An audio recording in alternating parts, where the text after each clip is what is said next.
하늘 쪼르륵 2개를 타고 그러고 난 다음에 찜질방으로 이렇게 쏙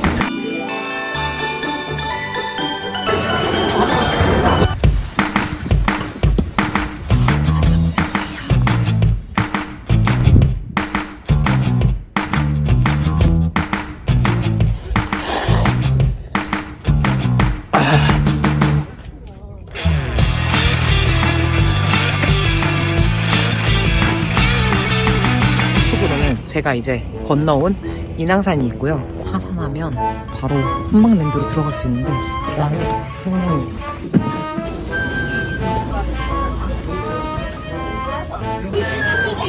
밖에가 숲으로 둘러싸여 있거든요.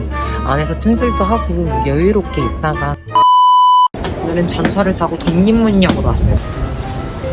하늘 쪼르륵 2개를 타고 그러고 난 다음에 찜질방으로 이렇게 쏙 들어갈 수 있는 코스가 있어서 너무 기대를 하면서 독립문역으로 오셔도 되고 경복궁역으로 오셔도 되는데 저는 평소에는 경복궁역 다니는데 오늘은 독립문역 쪽으로 왔고요. 여기 옆에 제가 지금 대성집을 지났거든요. 여기 제가 항상 인왕산 하산을 해가지고 먹던 음식인데 도가니탕이 진짜 맛있어요. 만약에 이 코스로 오시지 않고 그냥 간단히 인왕산만 타고 바로 식사하시겠다 그렇게 생각하시는 분들은 독립문역 방향으로 하산을 하셔서 대성집을 꼭 들려보세요. 특히 추운 겨울채를 먹으면 친구이네. 아침까지만 해도 영하였거든요. 그래서 날씨가 너무 춥지 않았거든요. 근데 여기 보다시피 막 돌담을 기준으로 예쁘게 은행나무도 펴있고 날씨가 너무 좋네요. 하늘도 파랗고 여기는 서울 한양도성길입니다. 가을다운 예쁜 꽃들이 펴있어요. 저는 요 옆으로 이렇게 여기도 이제 인왕산 들어가는 길이거든요. 그래서 다른 길로 들어가도 되긴 하는데 더 자세히 정석 코스 이런 거를 보여드리려고 이제 황하국궁 전시관으로 쭉 걸어갈 거예요.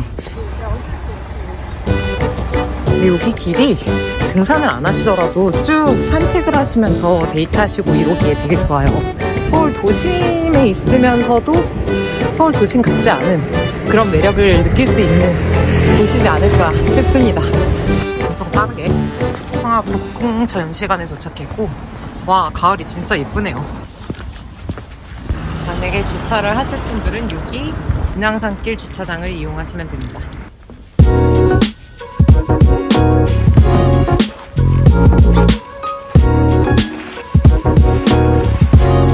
지금 현재 기온이 0도거든요.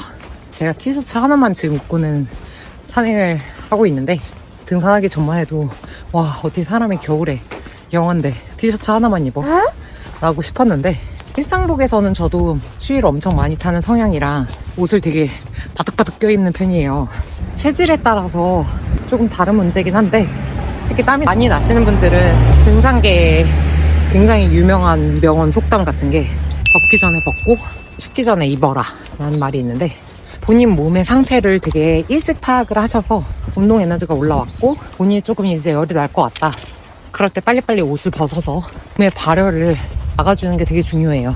그렇게 되면 이제 저체온증이 오는 것이라 산에도 되게 위험한 게 저체온증이거든요. 그래서 나중에 제가 심심하거나 기회가 있을 때 레이어드에 대해서도 한번 설명을 해보도록 하겠습니다. 오늘은 안 심심해요.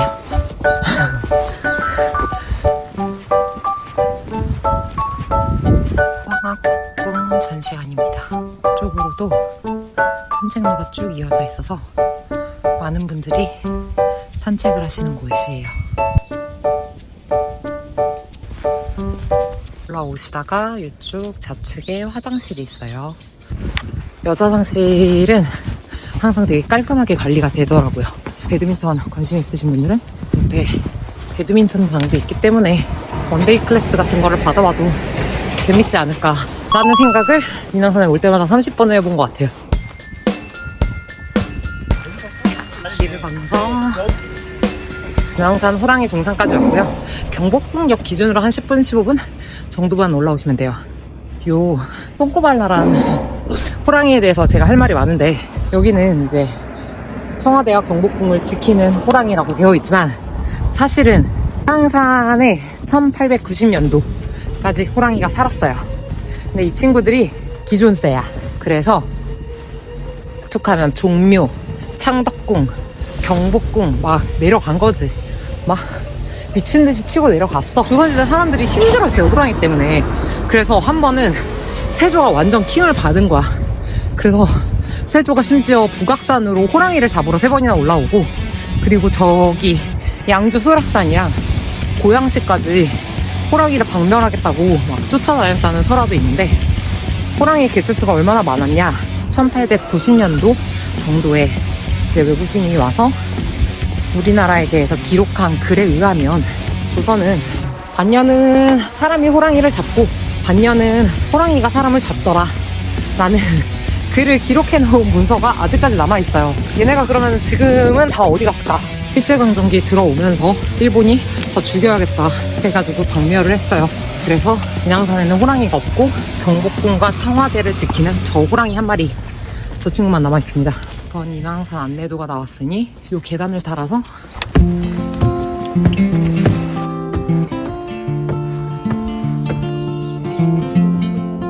여기 길은 처음에는 겁을 주면서 시작돼요. 근데 나무 계단이라 속도만 너무 빨리 가지 않으면 괜찮고, 여기 군부대가 있어요. 그래서 드론은 불가능합니다. 이렇게 계단을 오르자마자 이런 풍경이 펼쳐져요. 이쪽이 인왕산 정상이고, 저쪽에 있는 이 친구, 가려져 있는 친구가 북봉산이고, 여기 있는 산이 안산이에요. 인왕산 밑까지 올라갔다가 저쪽 안산으로 해서 넘어가서 하산을 해볼 예정입니다. 거기 진짜 여기 보이는 요 바위 몹시 합장바위 같지 않나요? 되게 손모고 서울한테 기도하는 것 같은데.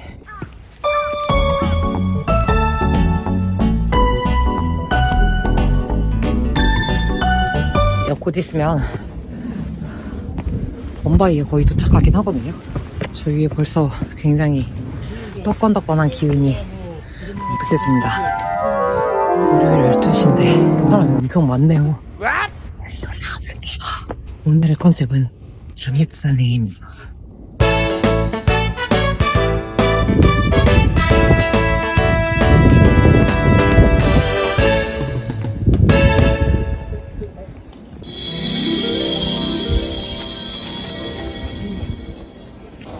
범바위 쪽에서 보이는 조망이 있고, 몇몇 명 정도는 계셔서 우선 후딱 인왕산 방향으로 올라가 보려고요. 어차피 가면서 계속 오른쪽에 트여 있어요. 그래서 인왕산에서 이 서울 도심을 바라보는 전경.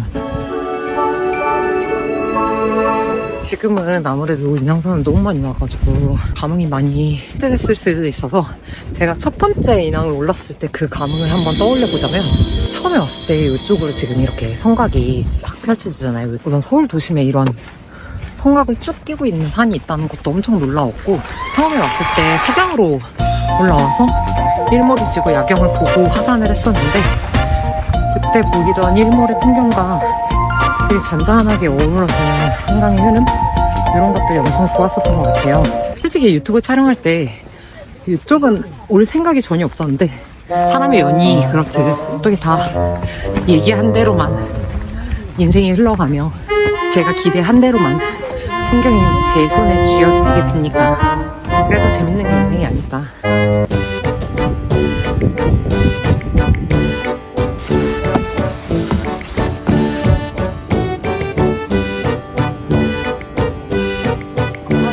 시간이 금방 간단 말이야.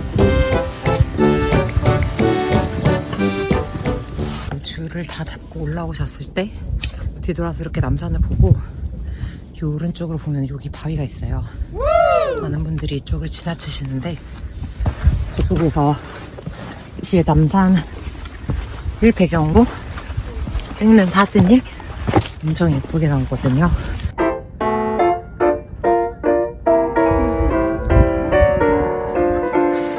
산 정상이에요. 산 정상에 도착했는데 사람이 엄청 많아요. 총 한 40-50분 정도? 휴양이나 보통 야경 무렵에 진짜 사람이 많은 산인데, 낮에도 등산을 이렇게 사랑해 주시다니. 등산로로 꽤 오랫동안 지낸 저로서는 아주 한국의 산이 이렇게 예쁘게 알려지는 게 행복하네요. 저쪽, 제가 이쪽으로 바라보고 있는데 여기가 족두리봉. 그래서 쭉 타고 넘어가서 저쪽에 향로봉, 비봉, 사무바위, 이쪽에선 비북능선이 쭉 보이고 나한봉 보시기 그 친구들이 보이고 그 다음에 문수봉이 보입니다.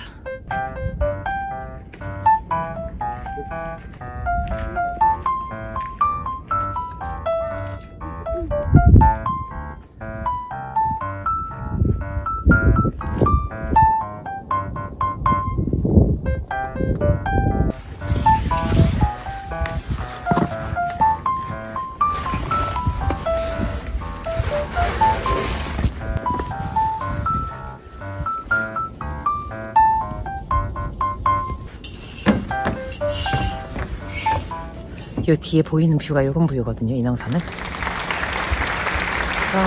저는 요 길을 되게 좋아해요.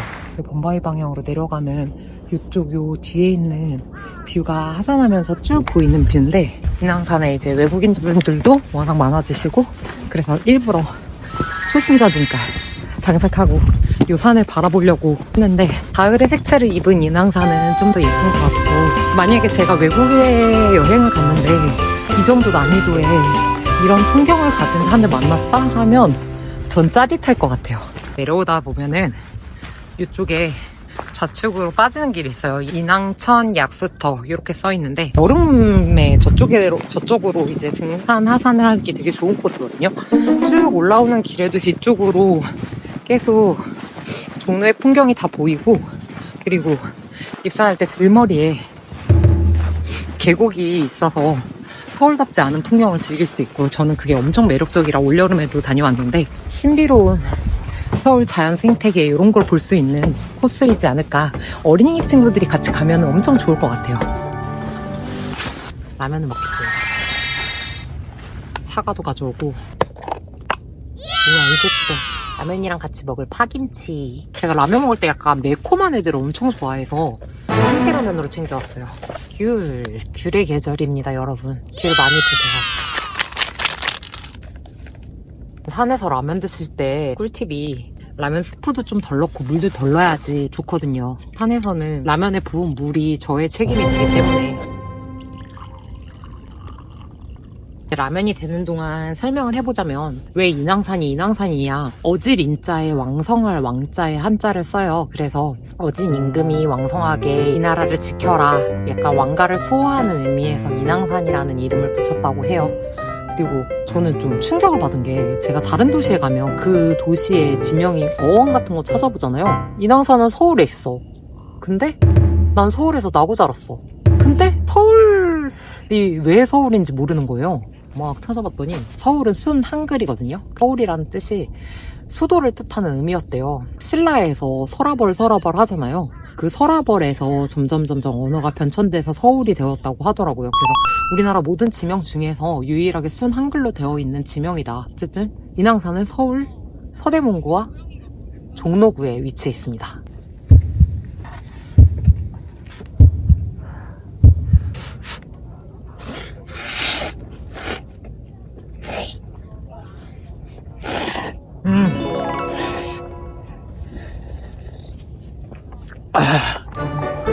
이게 틈새라면 김치거든요.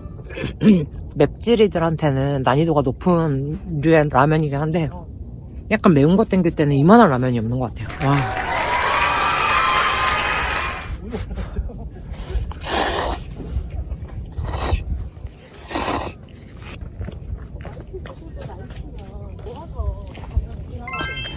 거기가 MBC였어요.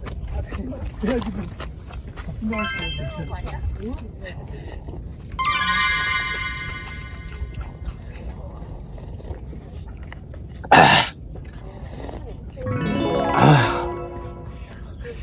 내려갈 때 뭔가 집중을 해서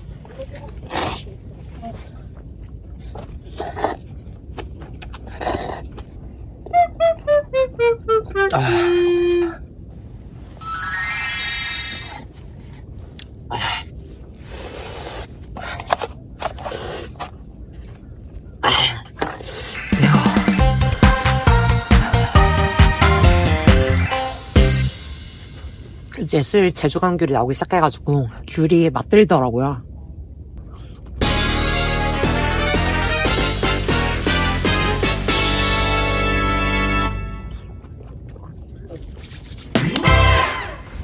든든히 먹었고 이제는 안산 방향으로 샤스락 넘어가 보려고요.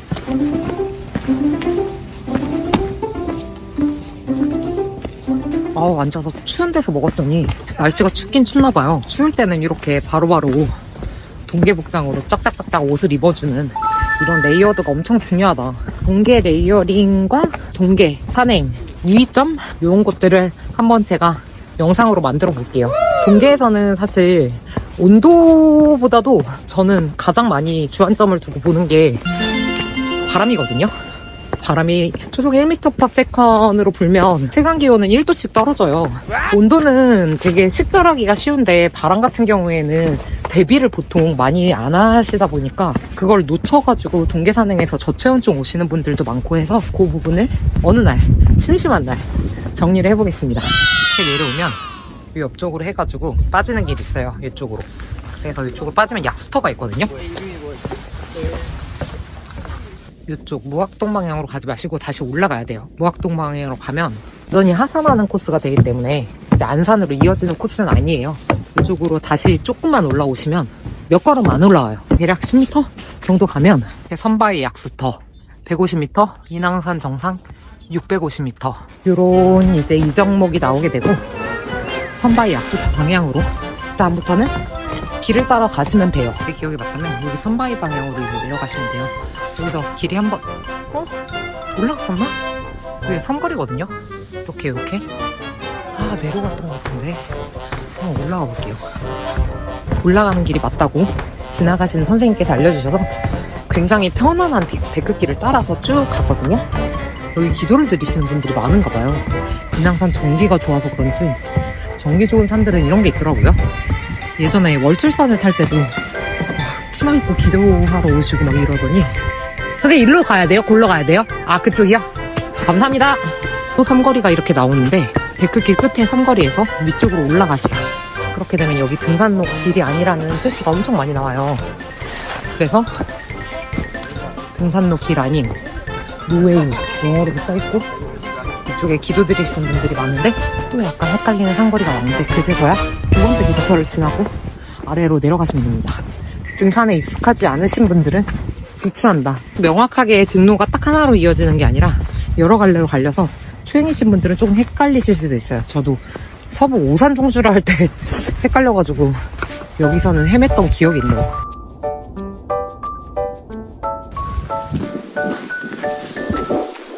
하늘다리 방향으로 내려오다 보면 저기 서대문 형무소가 보여요. 그래서 서대문 형무소 바로 뒤편으로 있는 산이 안산입니다. 이제 오른쪽 저쪽에 이제 안산 봉우리가 있어서 저 봉수대까지 이어서 가볼게요. 뭐와 배드민턴장 방향으로 쭉쭉쭉쭉 하산을 하시면 돼요. 안산을 좋아하는데 제가 메타세카이어 숲도 데리고 있고 맨발로 걷는 길 그 이름이 뭐더라? 황토길도 있고 홍제천으로 내려갈 수 있고 연세대 뒤편에서부터 올라올 수 있는 길부터 시작해가지고 되게 다양한 길들이 있어서 안산은 뭐랄까 힐링을 하고 싶을 때 간혹 가는 그런 산인 것 같아요.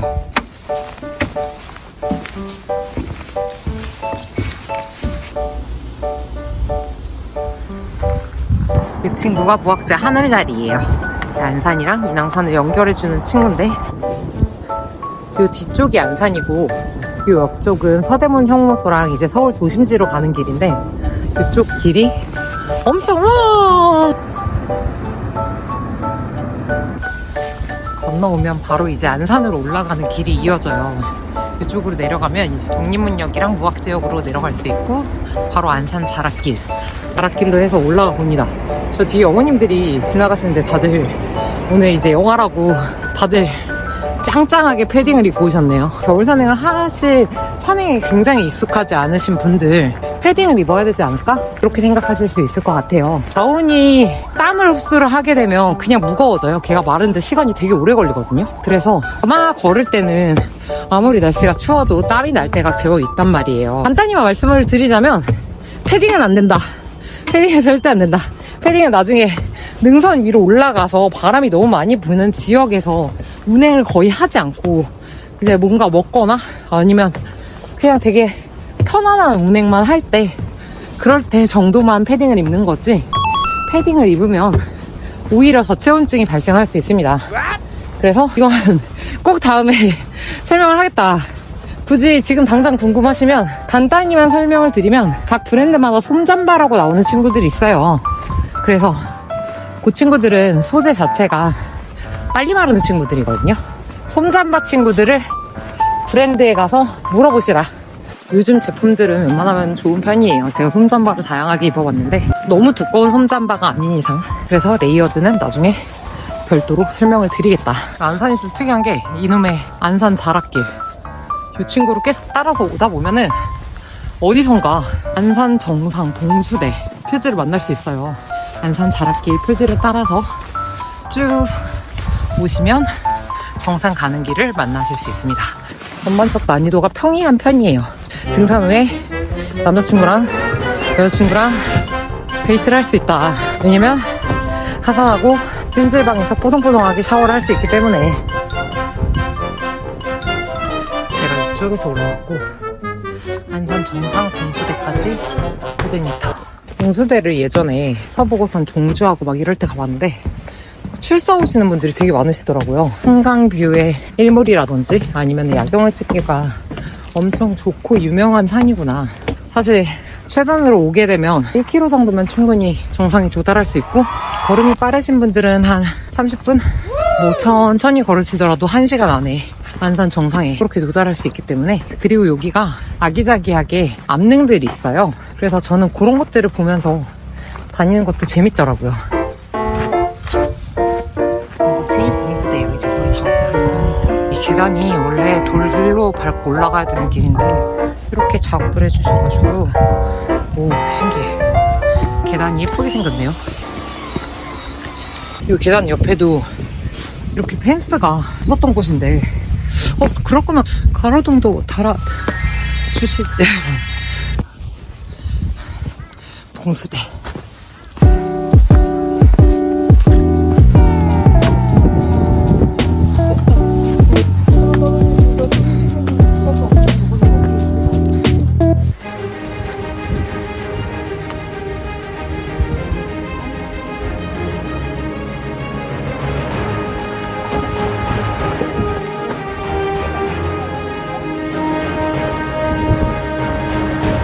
오후 2시인데 확실히 요즘 일몰이 한 5시 조금 넘으면 금방 떨어지거든요. 그래서 벌써 이쪽 방향으로 해가 꽤 많이 낮아졌어요. 그래서 요거 뒤쪽 보시면 요거 쪽이 지금 한강 방향이고, 일몰도 되게 예쁘지 않을까. 바람이 보통 어느 정도 풍속이 되는 날 구름의 모양이 샤샤샥 변하면서 일몰이 엄청 아름답더라고요. 요 뒤쪽에 이 친구가 안산의 봉수대인데, 이 친구가 평양 맞나? 거기서 이제 봉화를 쏘아 올리면 여기서 이제 봉수를 터뜨리면 그게 남산에서 이제 받아가지고 소식을 전파한다? 약간 이런 내용으로 봤던 것 같은데 너무 어릴 때 봐가지고 잘 기억이 안 나네요. 그리고 가장 예쁜 풍경은 이쪽에 있는 북한산 뷰인데, 이쪽으로는 제가 이제 건너온 인왕산이 있고요. 그 뒤쪽으로 이제 북한산이 쫙 자리 잡고 있어요. 역시 겨울에는 이런 시야를 볼 수 있어서 좋은 것 같아요.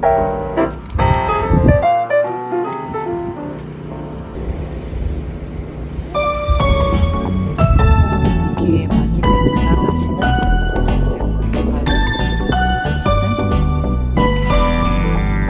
안산 같은 경우에는 안자에 한자를 사용하고 있어요. 그래서 이 산의 정상부의 모양이 말 안장을 닮았다고 해서 안산입니다. 바람이 좀 부는 날씨랑 슝 날아서 찜질방으로 쏙 들어가 버렸고, 네이버 지도로 찍어보니까 그 찜질방까지 33분이 걸린단 말이지. 오후 3시 정도면 찜질방에 입성할 수 있지 않을까. 다른 것에 더 흑심을 품고 온 산행이기 때문에 지금부터가 찐입니다. 이게 지방에 가면 인터넷도 잘 안 터지고 산에서 산 등로도 워낙 명확하지 않고 지도상에 막 트랭글이나 아니면 램블러 같은 앱을 켜고 다녀야 되는 산들도 꽤 많은데, 여기는 아무래도 서울이다 보니까 등로가 네이버 지도에도 엄청 디테일하게 잘 나와 있어요. 본인이 하산하고 싶은 목적지나 아니면 등산하고 싶은 목적지를 네이버 지도에다가 검색을 하면 갈 수 있는 등로가 되게 디테일하게 잘 나오는 산들이 서울권에는 그래도 제법 있어요. 그래서 좀 그런 것들을 참고해서 다니시면 엄청 편하게 등하산을 하실 수 있지 않을까. 와씨, 여기 내려오자마자 10분도 안 돼서 한 5분? 차들이 엄청 빼곡하게 서 있네요? 아니, 공사, 물론 공사하시는 분들의 차량이 대부분이긴 할 텐데, 2024년 근교산 등산로 정비 사업을 시행합니다. 등산로 정비 사업을 하고 있는 중이라고 하네요. 네, 어찌됐든, 저는 산에서 열심히 걷고 있는데, 이렇게 차량들이 잔뜩 서 있으면 좀 억울할 때가. 북한산에 요거랑 되게 흡사한 등로가 있는데, 가파른 아스팔트 길을 따라서 쭉 하산하게 되는 그런 등로인 것 같아요. 차량들이 이제 무악정이라는 정자에 도착해서 이쪽에서는 이제 그대로 쭉 따라 내려가면 뒤쪽에 이런 길이 있어요. 동네 산들은 진짜 알 수 없는 길이 아무리 돌아다녀도 뭐야? 아무래도 저기 이제 사람들이 왔다 갔다 거리시는 이 도로를 따라가면 되는데 Liftoff will start in T-10 seconds. 촬영하시는 분들이 계시는데 내려가기 가능하기로 했습니다. 7, 6, 제가 설명을 해도 요거를 따라서 가시지는 않으셨으면 하는 게, 진짜 역대급으로 또 길이 막 나뉘어져 있어서 용천 약수터라는 표지목을 보고는 그것 따라서 저는 내려가기로 했거든요. 갈래길이 너무 많고 하다 보니까 좀 초행길이신 분들은 헷갈릴 수 있다. 길이라고 해서 이렇게 보니까 이 길? 아저씨가 올라오고 계셔서 가보긴 가보는데 이게 길, 그냥 여기 원래 사람 다니는 길이에요?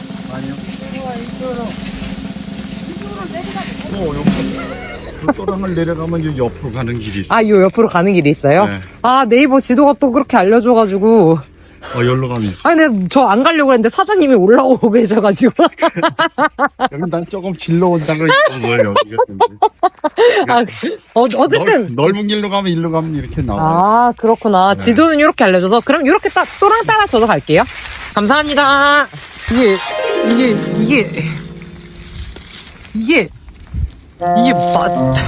배수로 타고 지금 아니.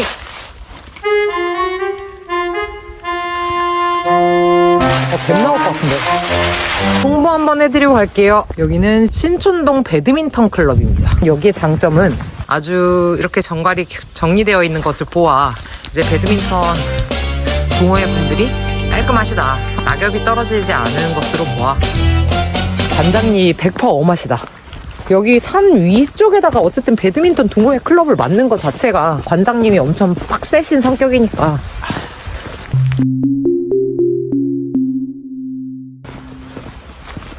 배우고 싶으면 한번 배워보는 것도 나쁘지 않다. 제대로 알려줄 것 같다, 배드민턴을. 왠지 국가대표 출신 관장님이 아니까. 심지어 이런 여기랑 네이버에는 아예 길이 하나밖에 없어요. 참네. 아니 정말 안산은 역대급으로 길이 많은 산이 아닌가. 이 조그만한 산에 무슨 길이 한 3만 개 다 있는 것 같아. 올 때마다 길이 어려워. 근데 건물들이 이제 나오기 시작했어요. 냄새가 보통이 아닌데? 이건 확실하다. 이거는 불가마 냄새예요. 그 불가마 안에 특유의 그 숯하는 냄새가 있단 말이지. 불긋불긋한 그 냄새가 있어. 지금 그런 냄새가 나기 시작했어요. 산길이 다행히 끝나고 하면 좋은 게 여기가 주차가 별도로 약간 거주자 지정 주차 구역이 아니어가지고 차를 끌고 오시는 분들도 주차를 할 수 있지 않을까. 그리고 내려오자마자 바로 공중화장실. 소중해. 지금 내려왔어.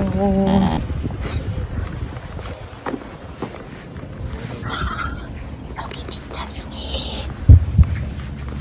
이제 알았어요. 내려와서 있는 이 주차장들이 한방랜드 주차장이네요. 그쪽으로 바로 한방랜드로 들어갈 수 있는데 사람이 없을 줄 알았는데 하산하면 여기까지 버스도 오네요. 7024번. 한번 사사삭 들어가 보겠습니다. 짜잔. 형님.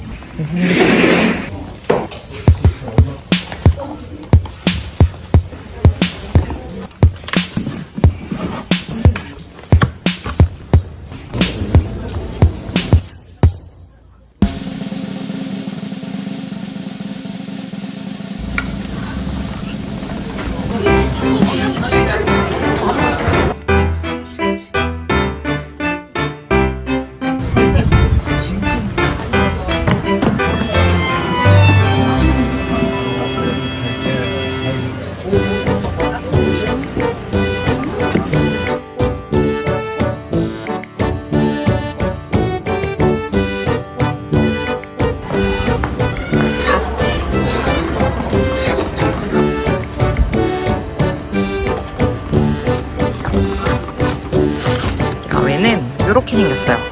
지금 데크 평상이 1, 2, 3, 4, 5, 6, 7 위쪽에 7개고 아래쪽에 8개. 요 뒤쪽으로는 바로 산이에요.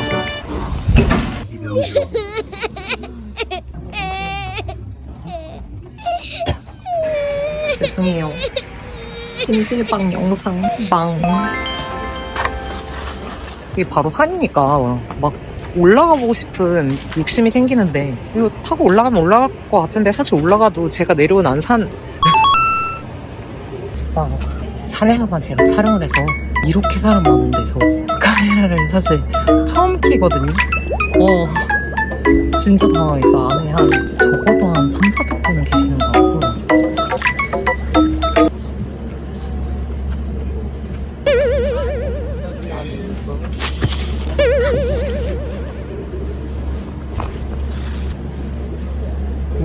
여기 바깥집이 그나마 좀 인구 밀집도가 낮아가지고 도망을 나오긴 했는데 월요일 약간 애매한 시간에 들어와서 제가 여기 들어온 게 3시 정도에 들어와서 밖에가 숲으로 둘러싸여 있거든요.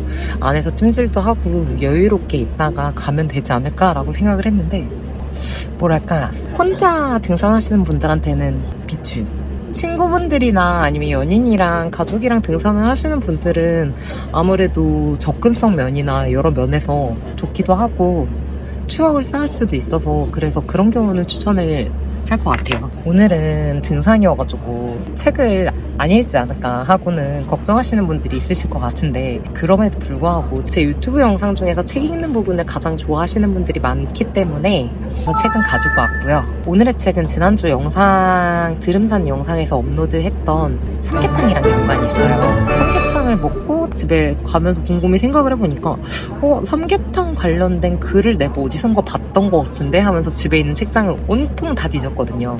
찾아낸 책은 이 책입니다.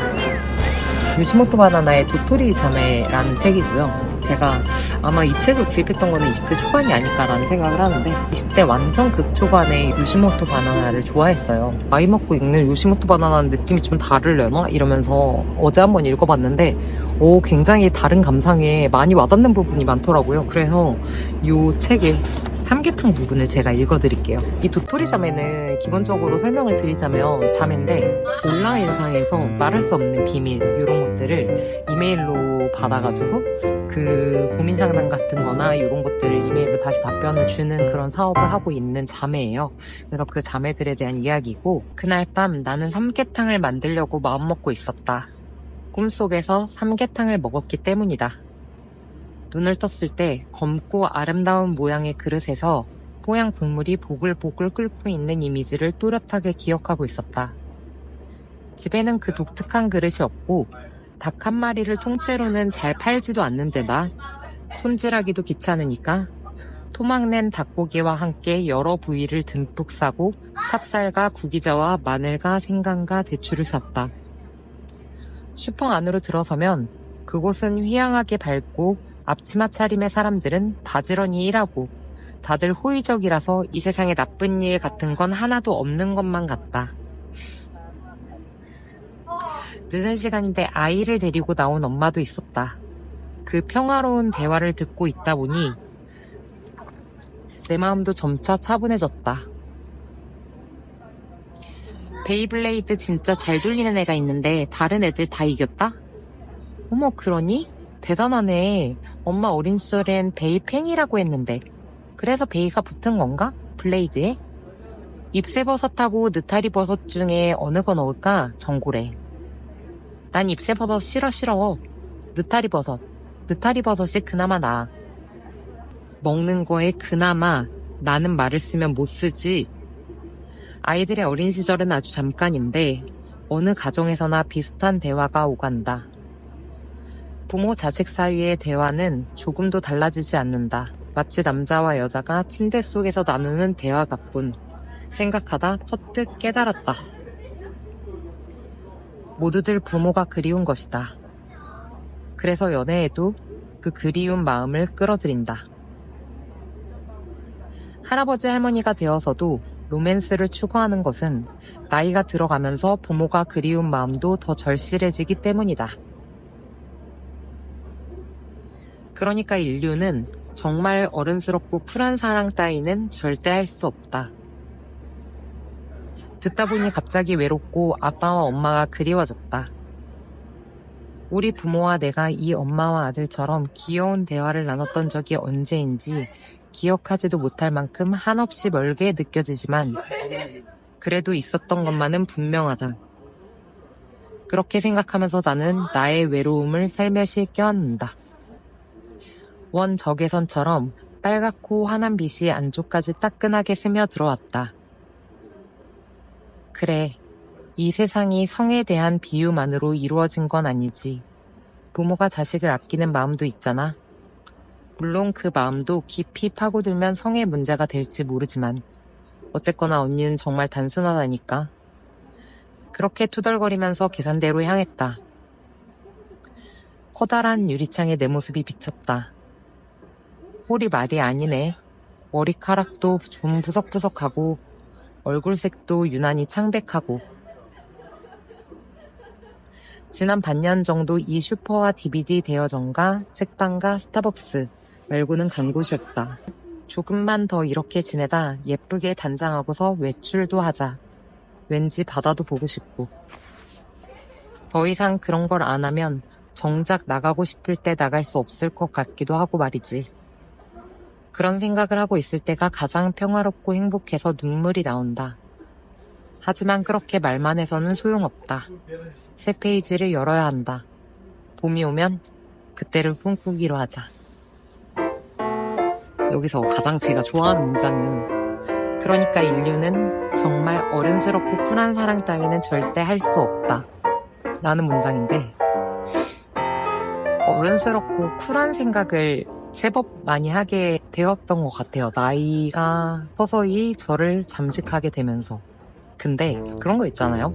저는 평소에 일을 할 때나 여러 가지 모습으로는 굉장히 어른스러워 보일 때가 많은 것 같은데 제 스스로는 알잖아요. 제가 아직 어린아이의 숨구멍 같은 말랑말랑함이 내재되어 있다는 거. 그래서 부모님을 대할 때나 혹은 정말 가까운 친구들을 대할 때나 손꼽아서 5손가락 안에 드는 것 같은데, 그런 사람들을 대할 때면 한없이 철부지가 되지 않을까. 정말 가장 본연적인 사랑의 모양 중 하나는 천진함이 아닐까 라고 생각해봐요. 그래서 어쩌면 오늘 사내가 만난 되게 다양한 사람들도, 그리고 이 찜질방에 앉아 계시는 되게 많은 분들도, 300~400명의 분들도 지금은 어쨌든 사람들끼리 섞여 있으니까 조용히 말도 안 하고 고구마도 굽고 찜질방에 앉아도 있고 그렇지만 사실은 내재된 천진함이 안에서 들끓고 있지 않을까라는 재미난 상상을 해봅니다. 오늘은 너무 아쉽게도 이 노랑노랑한 가을의 풍경을 마지막으로 인사를 드려야 될 것 같아요. 진짜 안에 들어가면 카메라를 들고 있다는 것 자체만으로 시선이 한 300개쯤은 쏟아져서 제가 아직 거기까지의 유튜브는 되지 못하나 봐요. 거기까지의 유튜브가 되는 날이 있겠죠? 오늘은 뭔가 다른 날이랑 다르게 자는 영상이 아닌 산을 타는 영상을 보여드렸는데, 저의 오리진 어쩌면 산을 타는 모습이고 모블리 어디 가라고 채널 이름을 지은 이유도 제가 다양하게 역마살 있게 막 다니는 모습을 보여드리고 싶어서 이렇게 이름을 지었어요. 그래서 오늘은 등산, 사실 찜질방에 오고 싶어서 왔고, 아무튼 다음 영상을 기대해 주시기 바랍니다. 항상 긴 영상을 만들어서 저도 너무 좀 죄송스러운 마음도 한편으로 품고 있긴 한데, 일부러 긴 영상을 만드는 건 아니고 어쩌다 보니 인생이 그렇게 흘러가더라. 오늘도 긴 영상 끝까지 시청해 주셔서 진심으로 감사합니다.